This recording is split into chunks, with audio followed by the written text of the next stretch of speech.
حي على الفلاح.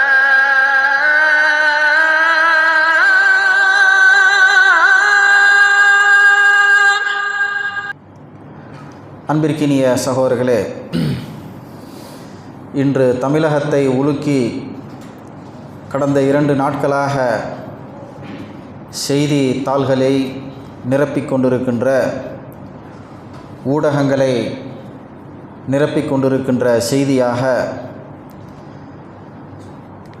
மது சாவுகள், கள்ளச்சாராய சாவு என்கின்ற இந்த மாபாதக செயல் இன்றைக்கு பேசுபொருளாக இருந்து கொண்டிருக்கிறது.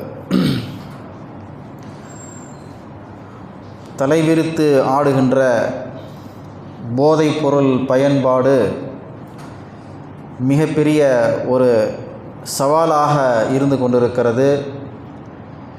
மக்களுக்கும் சரி, அரசுக்கும் சரி. தமிழகத்தை உலுக்கிய செய்தியாக கள்ளக்குறிச்சியிலே நடந்த இந்த சம்பவம், கள்ளச்சாராய சாவுகள், சுமார் 50 உயிரிழப்புகள் என்று நமக்கு தகவல். 100க்கு மேற்பட்டவர்கள் மருத்துவமனையிலே சிகிச்சையில் இருக்கிறார்கள் என்கின்ற தகவல். இன்னும் உயிரிழப்பு அதிகமாகலாம் என்கின்ற பயமும் உண்டு. இது நமக்கு கிடைத்த தகவல். அங்கிங்கு என்று இல்லாமல் எங்கும் வியாபித்து நிற்கக்கூடிய போதைப் பொருள் பயன்பாடு பல்வேறு அழிவுகள், இழப்புகள், பாதிப்புகள் தனிமனித மட்டத்தில் மட்டுமல்லாமல் சமூக மட்டத்திலும் மிகப்பெரிய தாக்கத்தை ஏற்படுத்தி வருகிறது இந்த போதைப் பொருள் பயன்பாடு. அதனுடைய நீட்சியாகத்தான் கடந்த 2 நாட்களுக்கு முன்னால் இந்த உயிரிழப்புகள்.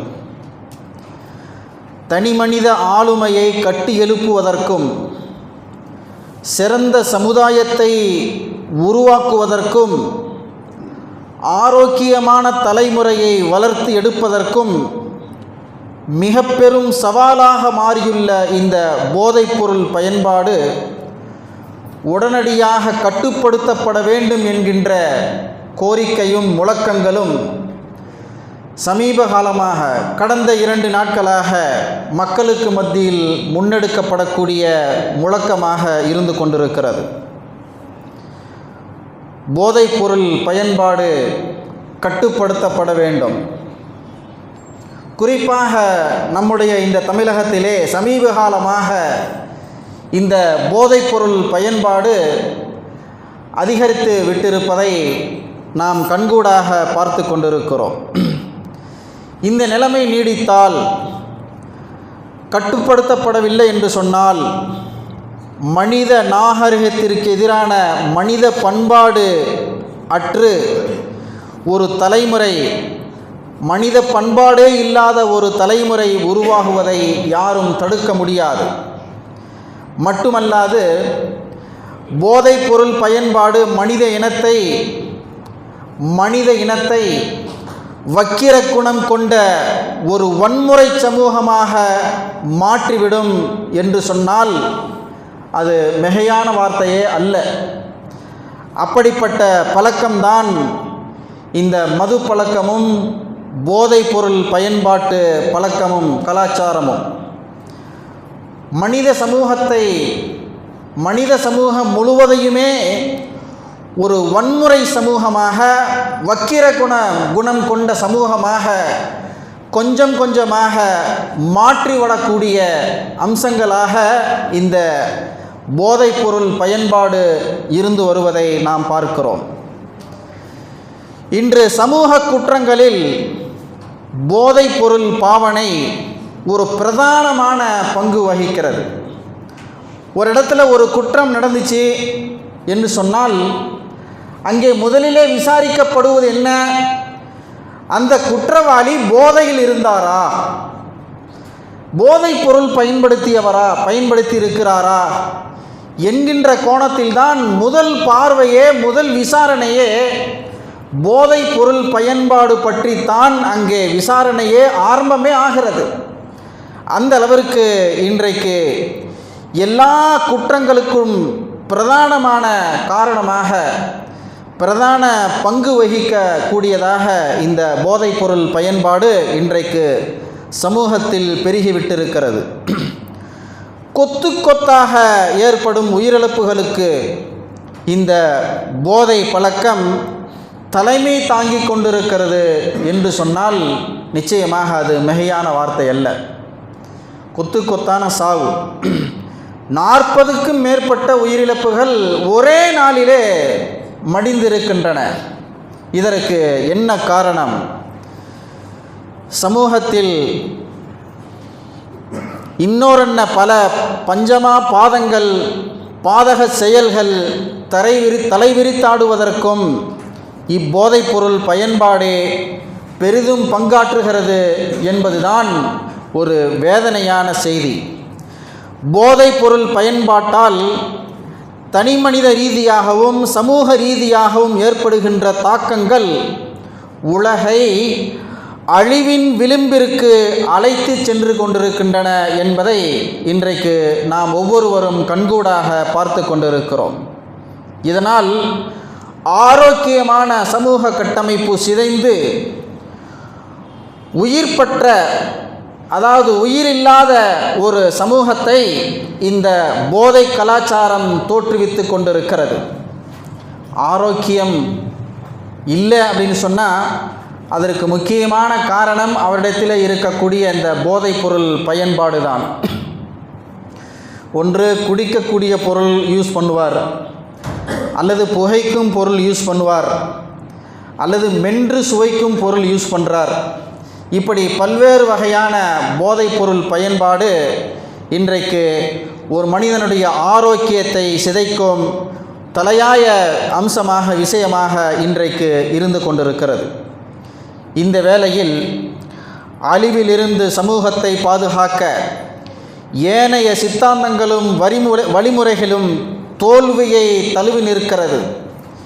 விழி பிதுங்கி நிற்கிறது அநேக சித்தாந்தங்கள். இந்த சூழலில் இஸ்லாமிய வழிகாட்டுதல் ஒன்றே இந்த பேரழிவிற்கும் இந்த பேரபாயத்திற்கும் நிரந்தர தீர்வு என்கின்ற முழக்கம் முன்னெடுக்கப்பட வேண்டிய மிக சரியான தருணம் இது என்பதை நாம் யோசனை செய்து பார்க்க வேண்டும்.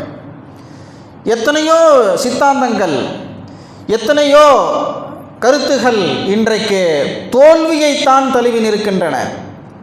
உலகம் முழுவதிலும் பல்வேறு விஷயங்கள் முன்னெடுக்கப்பட்டாலும் திருவள்ளுவரையும் திருக்குறளையும் கொண்டாடுகிறது நம்ம நாடு மட்டுமல்ல, உலகம் முழுவதும் திருக்குறள் இன்றைக்கு ஒரு பேசு பொருளாக இருக்கிறது. மக்கள் போற்றுகின்ற, கொண்டாடப்படுகின்ற ஒரு விஷயமாக இந்த திருக்குறள் இருக்கின்றது. அதிலே ஒன்று கல்லுண்ணாமை என்கின்ற தலைப்பிலே சில குறள்கள் அதிலே இருக்கின்றது. அதுவும் போதை ஒரு மாபாதக செயல் என்றுதான் அந்த குறள்களும் பதிவிடுகின்றன. போதை பழக்கம் சமூகத்தை அளிக்கும் மிகப்பெரிய ஒரு அபாயம் என்பதைத்தான் அந்த குறள்களும் ஒலிக்கின்றன. ஆனால் போதை இன்றைக்கு ஒளிந்த பாடில்லை. நாளுக்கு நாள் மக்களுக்கு மத்தியிலே, குறிப்பாக இளைஞர்களுக்கு மத்தியிலே இந்த பழக்கம் அதிகரித்து கொண்டிருப்பதைத்தான் நாம் பார்க்கிறோம். ஆக இந்த சூழலில் தான் இஸ்லாமிய வழிகாட்டுதலின் மூலமாக மட்டுமே அது கூறுகின்ற போதனைகள், அது சொல்கின்ற வழிமுறைகள், இஸ்லாம் சொல்கின்ற வழிமுறைகள் மூலமாக மட்டுமே இந்த காலமாக இருந்து கொண்டிருக்கக்கூடிய இந்த பிரச்சனைக்கு ஒரு முழுமையான தீர்வு காண முடியும் என்கின்ற முழக்கம் முன்னெடுக்கப்பட வேண்டும். இஸ்லாம் அதை சாதித்து காட்டியது. சற்றேறக்குறைய 13 நூற்றாண்டுகளுக்கு முன்பாக இஸ்லாம் இந்த விஷயத்தை சாதித்து காட்டியது. இஸ்லாம் போதைப் பொருள் பாவிப்பதை, விற்பதை, வாங்குவதை, உபயோகிப்பதை, அதற்காக கணக்கு எழுதுவதை, என்று அது சார்ந்த அனைத்து நடவடிக்கைகளையும் இஸ்லாம் ஹராம் என்கின்ற பட்டியலில் சேர்க்கிறது. ஹராம், இவைகள் அனைத்தும் ஹராம். வாங்குவது, விற்பனை செய்வது, அருந்துவது மட்டுமல்ல, விற்பனை செய்வதற்காக உதவி செய்வது, அதற்கு கணக்கெழுதி உதவி செய்வது, அதற்கு டிரான்ஸ்போர்ட்டேஷன் செய்வது என்று எல்லா விஷயங்களையும், இது சார்ந்த அனைத்து நடவடிக்கைகளையும் இஸ்லாம் ஹராம் என்பதாக சொல்கிறது. கண்ணியத்திற்குரிய சகோதரர்களே, அல்லாஹு தஆலா குர்ஆனிலே இன்னமல் ஹம்ரு வல் மைசுரு வல் அன்சாபு வல் அஸ்லாமு, நிச்சயமாக போதை பொருட்கள், குறிப்பாக மது மற்றும் சூதாட்டம் மற்றும் சிலை வழிபாடு அல்லது பலிபீடங்கள், அடுத்து அம்பெறிந்து குறிப்பார்ப்பது, இந்த குறிப்பார்ப்பது எதிர்காலத்திலே இந்த மாதிரி நடக்கும் என்பதாக அல்லாஹுக்கு மட்டுமே தெரிந்த அறிந்த விஷயம். பிற்காலத்திலே என்ன நடக்கும் என்பது, இவங்க ஏதோ ஒன்று செஞ்சு உங்களுக்கு இந்த மாதிரி நடக்கும் என்பதாக மக்களை நம்ப வைப்பது, இதுதான் குறிப்பார்ப்பது. அந்த காலத்தில் அம்பெய்து குறிப்பார்க்கக்கூடிய ஒரு பழக்கம். குறிப்பார்க்கிறது அப்படிங்கிறது நாட்டுக்கு நாடு வேறுபடுகிறது. அந்த காலத்தில் அப்படிப்பட்ட ஒரு பழக்கம் இருந்தது. இப்படி மது, சூதாட்டம், சிலை வழிபாடு அல்லது சிலைகளுக்கு முன்னால் பலியிடக்கூடிய அந்த பலிபீடங்கள், அம்பெறிந்து குறிப்பார்ப்பது, இவைகள் ரிஜ்சுன் மின் அமலி ஷைத்தான், அருவருக்கத்தக்க சைத்தானிய செயல்களாகும் என்று அல்லாஹ் இந்த வசனத்திலே அல் மாயிதாவுடைய 90வது வசனத்தில் அல்லாஹ் கண்டித்து பேசுகிறான். இது ஷைத்தானிய செயல்கள். அதனால் ஃபஜ்தனிபூஹு, எனவே இந்த ஹராமான அருவருக்கத்தக்க விஷயங்களிலிருந்து உங்களை நீங்கள் தற்காத்து கொள்ளுங்கள், இதை விட்டும் நீங்கள் விலகிவிடுங்கள். லஅல்லகும் துஃப்லிஹூன், இதனால் இந்த உலகத்திலேயும் நீங்கள் வெற்றி பெறலாம், மறுமையிலேயும் நீங்கள் வெற்றியாளர்களாக ஆகலாம். இந்த உலகத்திலேயும் உங்களுக்கு நிம்மதியான, சந்தோஷமான, ஆரோக்கியமான வாழ்க்கை உண்டு, மறுமையிலும் அந்த சந்தோஷமும் நிம்மதியும் உங்களுக்கு கிடைக்கும் என்று சூரத்துல் மாயிதாவிலே அல்லாஹு தஆலா குறிப்பிட்டு காட்டுகிறான். என்று சொன்னால், இஸ்லாம் போதை பயன்பாட்டை பற்றி மிக தெளிவாக ஒரு கருத்தியலை இங்கே முன்வைக்கிறது. ஹராம், இது தடுக்கப்பட்டது என்பதாக சொல்லப்படுகிறது. சொன்னாங்க நபிகள் பெருமானா ஸல்லல்லாஹு அலைஹி வஸல்லம் அவர்கள், குல்லு முஸ்கிரின் ஹராமுன், போதை ஏற்படுத்தக்கூடிய ஒவ்வொரு அம்சமும் ஹராம். போதை ஏற்படுத்தக்கூடிய ஒவ்வொரு அம்சமும் ஹராம். அது குடிக்கக்கூடிய பானமாக இருக்கலாம், புகைக்கக்கூடிய பொருளாக இருக்கலாம், மென்று சுவைக்கக்கூடிய பொருளாக இருக்கலாம், அல்லது வேறு ரீதியில் இருக்கலாம். எதுவெல்லாம் போதை ஏற்படுத்துகின்றனவோ அவைகள் அனைத்தும் ஹராம் என்று நபிகள் பெருமானா ஸல்லல்லாஹு அலைஹி வஸல்லம் அவர்கள் திட்டவட்டமாக குறிப்பிட்டு காண்பிக்கிறார்கள். மட்டுமல்ல, இன்னும் சொன்னாங்க, மன் ஷரிபல் ஹம்ர ஃபித் துன்யா, யார் ஒருவர் இந்த உலகத்திலே வாழும் காலத்தில் போதைப் பொருள் பயன்படுத்தினாரோ, குறிப்பாக மது பயன்படுத்தினாரோ, சும்ம லம் யதுபு மின்ஹா, அது ஹராம் என்று தெரிந்தும், இஸ்லாம் அது தடை செய்திருக்கிறது என்று தெரிந்தும் அதை விட்டும் விலகவில்லையோ, சஹாபாக்கள் இன்றைய தலைமுறையை விட 10 மடங்கு அதிகம் போதைப் பொருள் பயன்படுத்தக்கூடியவர்களாக, ஐயாமுல் ஜாஹிலியா, அப்போ அவங்க சஹாபாக்கள் அல்ல, அந்த நேரத்தில் அவர்கள் போதைப் பொருள் பயன்படுத்தக்கூடியவர்களாக இருந்தார்கள். எப்பொழுது அல்லாஹ் இதை தடை செய்திருக்கிறான் என்கின்ற செய்தி அவர்களுக்கு கிடைத்ததோ, யதூப், அவர்கள் அதிலிருந்து தௌபா செய்து மீண்டார்கள். இப்படி உலகத்திலே போதைப் பொருள் பயன்படுத்தியவன் அது ஹராம் என்று தெரிந்தும், தடை செய்யப்பட்டது என்று தெரிந்தும் அதிலிருந்தும் விலகவில்லையோ, ஹுரிமஹா ஃபில் ஆஹிரா, மறுமையிலே சுவன வாழ்க்கை அவருக்கு தடையாக ஆகிவிடும், அல்லது சுவனத்திலே இது போன்ற பானங்கள் பருகுவது அவருக்கு தடை செய்யப்பட்டுவிடும். இது போன்ற பானங்கள் சுவனத்திலே நுழைந்தும் அவரால் இதை அனுபவிக்க முடியாது, ஒரு கருத்து. இன்னொரு கருத்து, சுவனம் செல்வதே அவருக்கு தடையாக ஆகிவிடும் என்று நபிகள் பெருமானா ஸல்லல்லாஹு அலைஹி வஸல்லம் அவர்கள் எச்சரிக்கை செய்திருக்கிறார். என்று சொன்னால் எந்தளவு தூரம் இஸ்லாம் இதை ஹராம் என்று வலியுறுத்தி பேசியிருக்கிறது என்பதை நாம் பார்க்கிறோம். தீமைகளினுடைய பிறப்பிடமாக இந்த போதைப்பொருள் கலாச்சாரம், இந்த மது கலாச்சாரம் இருக்கிறது. பெரிய பெரிய சாம்ராஜ்யங்களே இந்த போதை கலாச்சாரம்தான் அதல பாதாளத்திற்கு தள்ளியது என்பது வரலாறு சொல்லக்கூடிய உண்மை. உதாரணமாக மாவீரன் என்று போற்றுகின்ற அலெக்சாண்டர், அந்த மாவீரனை ஒரு கோழைத்தனம் உடைய அடிமையாக மாற்றியது அவனிடம் இருந்த அந்த மது பழக்கம். வரலாறு படித்தவர்களுக்கு தெரியும். அப்படிப்பட்ட மாவீரனையும் அதல பாதாளத்திற்கு அடிமையாக மாற்றிய அந்த விஷயம் அவனிடம் இருந்த அந்த அளவுக்கு அதிகமாக அந்த மது பழக்கம் என்பதாக வரலாறு சொல்லுகிறது.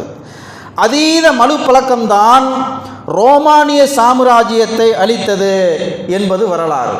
ரோம சாம்ராஜ்யத்தை அழித்தது அந்த நாட்டு மன்னர்களால் கடைபிடிக்கப்பட்டு வந்த போதை கலாச்சாரம் தான் என்பதை நாம் பார்க்கிறோம். ஆக கண்ணியத்திற்குரிய சகோதரர்களே, இந்த போதை பழக்கம் எல்லா தீமைகளுக்கும் ஆணிவேராக சமுதாயத்தை அழிக்கக்கூடிய, பாதாளத்திலே தள்ளக்கூடிய அம்சமாக மிகப்பெரிய சாம்ராஜ்யத்தையே கூட ஒழுக்கக்கூடிய மிகப்பெரிய பாதக செயலாக இந்த போதை பழக்கம் இருந்து கொண்டிருக்கிறது. ஒவ்வொரு வருடமும் இந்த மாதம் ஜூன் 26ஆம் தேதி அப்படின்னு போட்டிங்க நெட்டில் போட்டிங்கன்னா ஒவ்வொரு நாளுக்கும் ஒரு விசேஷ தினம் என்று கொண்டாடப்படும். அன்னையர் தினம் என்பதாக, ஆசிரியர் தினம் என்பதாக, மது ஒழிப்பு அல்லது போதை ஒழிப்பு தினம்னு சொல்லி உலகம் முழுவதும் சர்வதேச போதை ஒழிப்பு தினமாக ஜூன் 26ஆம் தேதி சும்மா வெறுமனே பெயரளவில் தான் இருக்கிறதே ஒழிய மது ஒழிப்பு என்று தமிழக அரசும் வெறும் பெயரளவிலே தான் அமைச்சகம் நடத்தி கொண்டிருக்கிறதே தவிர காசு பார்ப்பதற்காக அதிலே எந்த பிரயோஜனமும் இல்லை. மது ஒழிப்பு தினமாக ஒவ்வொரு வருடமும் ஜூன் 26ஆம் தேதி சர்வதேச மது ஒழிப்பு தினமாக பெயருக்கு அது கடைபிடிக்கப்படுகிறது, அனுஷ்டிக்கப்படுகிறது.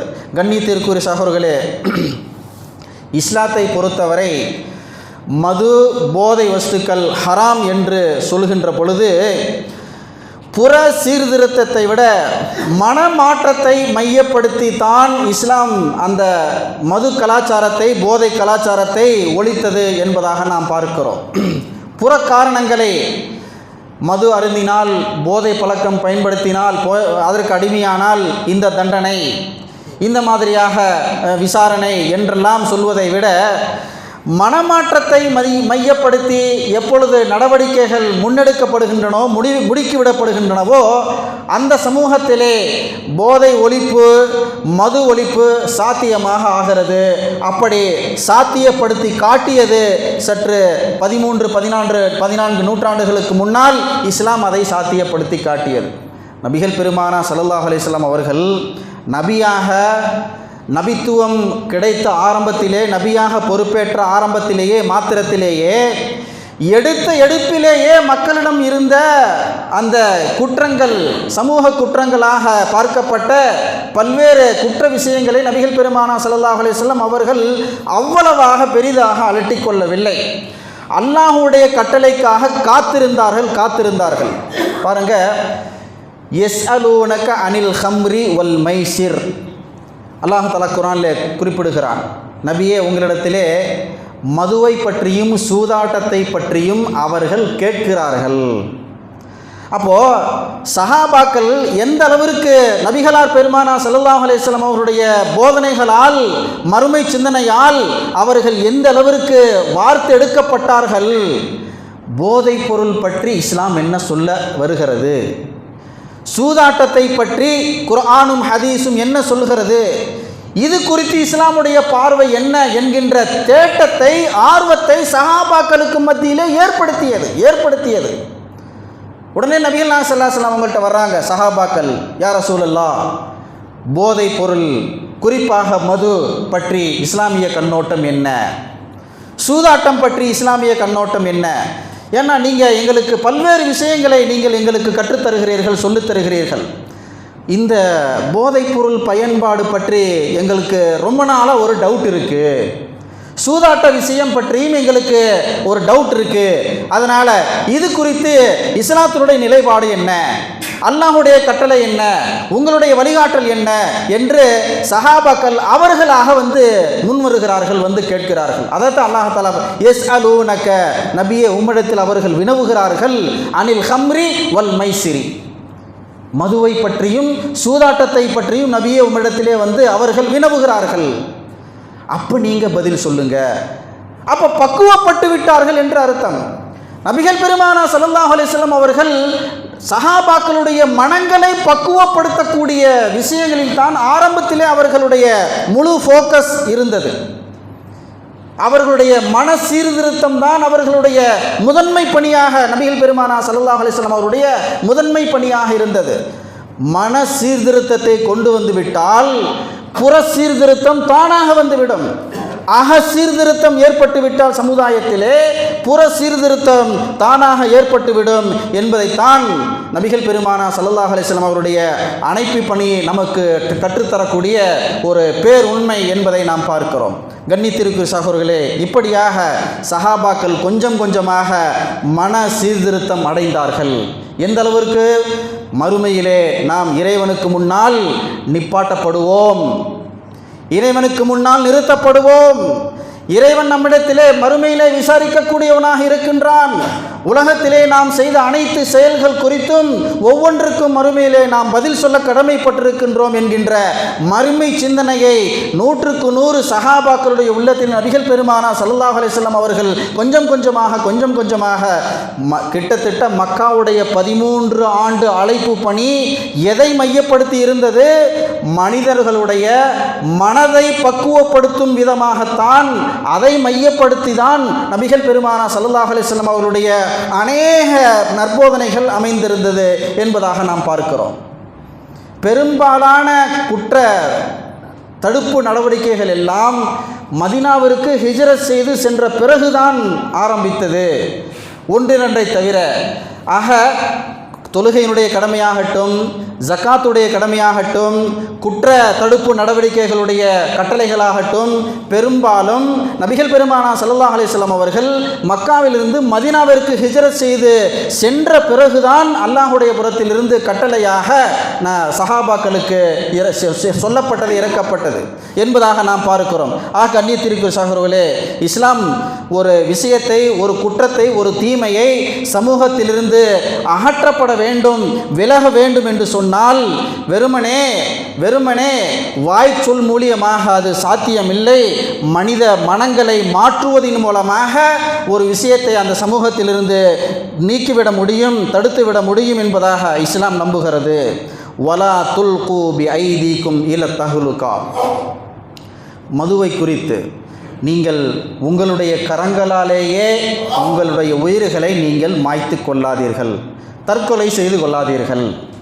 தற்கொலை செய்து கொள்ளாதீர்கள் என்று சொல்லும் பொழுது, இப்போ மது அருந்தக்கூடிய பழக்கமோ, புகை பிடிக்கக்கூடிய பழக்கமோ ஒட்டுமொத்தமாக ஒரே நேரத்திலே தன்னை தற்கொலை செய்து கொள்வதாக இல்லாமல் இருந்தாலும் கூட சமயத்தில் இந்த மாதிரி கூட ஆயிரும். இப்போ கள்ளக்குறிச்சியில் ஆனிச்சா இல்லையா, ஒரே நாளில் 40க்கும் மேற்பட்டவர்கள் மரணித்தார்கள். காரணம் அந்த ஒற்றை விஷயம்தான், கள்ளச்சாராயம் என்கின்ற அந்த ஒற்றை விஷயம். தன்னைத்தானே மாய்த்து கொண்டார்கள். இஸ்லாம் இதை வன்மையாக கண்டிக்கிறது. தன்னைத்தானே நீங்கள் மாய்த்து கொள்ளாதீர்கள். அது ஒரே தவணையிலே இருந்தாலும் சரி, அல்லது சன்னமாக தவணை முறையிலாக இருந்தாலும் சரி. புகை பிடிக்கிறதுனால ஒரு மனுஷன் செத்து போயிடுவானா? புகை பிடிக்கக்கூடிய பழக்கம் நாளடைவில் அவனை அந்த பழக்கம் கொன்று விடுகிறது. அந்த பழக்கத்தினால் ஒரு மனிதன் தன்னுடைய முதுமையிலே மரணத்தை தழுவுகிறான் என்று சொன்னால் அதுவும் ஒரு வகையான தவணை முறை தற்கொலை இல்லாமல் வேறு என்னவாக இருக்க முடியும்? மது பழக்கத்தினால், நாள் கொண்ட மது பழக்கத்தினால் 20 வருஷம் 30 வருஷம் போதை பழக்கம் உடையவராக இருக்கக்கூடிய ஒருவர் மரணிக்கும் பொழுது அந்த பழக்கமே அவருடைய மரணத்திற்கு பிரதானமான காரணம் என்று சொன்னால் தவணை முறையிலே தன்னை தற்கொலை செய்து கொண்டார் என்று சொல்வதை விட வேறு எதுவாக இருக்க முடியும்? ஆக கண்ணியத்திற்கு சகோதரர்களே, மது பழக்கம், போதை பழக்கம் தற்கொலைக்கு சமம். இதில் இஸ்லாம் தெளிவாக இருக்கிறது, தற்கொலைக்கு சமம். எப்படி ஒரு மனிதன் உடனே தற்கொலை செய்து கொண்டு இறந்து விடுவது குற்றமோ ஹராமோ தடுக்கப்பட்டவையோ, அதே போன்று கொஞ்சம் கொஞ்சமாக தன்னைத்தானே தற்கொலை செய்து கொள்வதும் ஹராம் என்பதாக இஸ்லாம் பேசுகிறது.